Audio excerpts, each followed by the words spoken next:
Local মুৰ্গী বুলি ক'লে আমাৰ ঘৰত প্ৰায় জালুকীয়া ৰন্ধন কৰা হয় আৰু এইখন তৰকাৰী পালে সোনা বেটাক একোৱেই নালাগে। অকণমান মুৰ্গী মাংস আনিলোঁ, ৰান্ধি বোলো তাকে আপোনালোককো দেখাওঁ।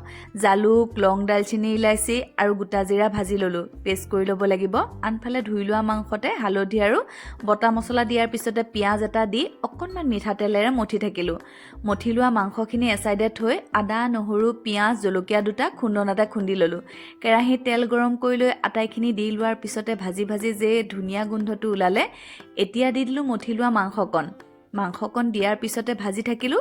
ভাজি দি দিম ইয়াতে আকৌ নিমখ এচামুচ। নিমখ দিয়াৰ পিছতে আৰু অকণমান সময় ভাজি নতুন আলু এটা কাটি দি দিলোঁ। এতিয়া নতুন আলুবোৰ ওলাইছে, খাবলৈ বহুত বেছি ভাল লগা নহয়নে? মই বিশেষকৈ আলু খাই ইমান ভাল নাপাওঁ, কিন্তু দেউতা আৰু সোনাক আলু লাগেই। ভাজি মাংসখিনি যে 20 মিনিটমান ভাজি ল'লোঁ। কেৰাহীতে ইয়াত তলত লাগি ধৰিছে, এতিয়া প্ৰেছাৰ কুকাৰত সিজাই দিম। এনেধৰণে প্ৰেছাৰ কুকাৰত সিজাই দিলে জোলকণ খাবলৈকে ভাল লাগে। প্ৰায় 2 গিলাচমান জোখাৰে পানী দি হুইচেল মাৰি দিলোঁ 4-5টা, সুন্দৰকৈ ৰেডি। তাকে পৰিৱেশন কৰি আপোনালোককো দেখা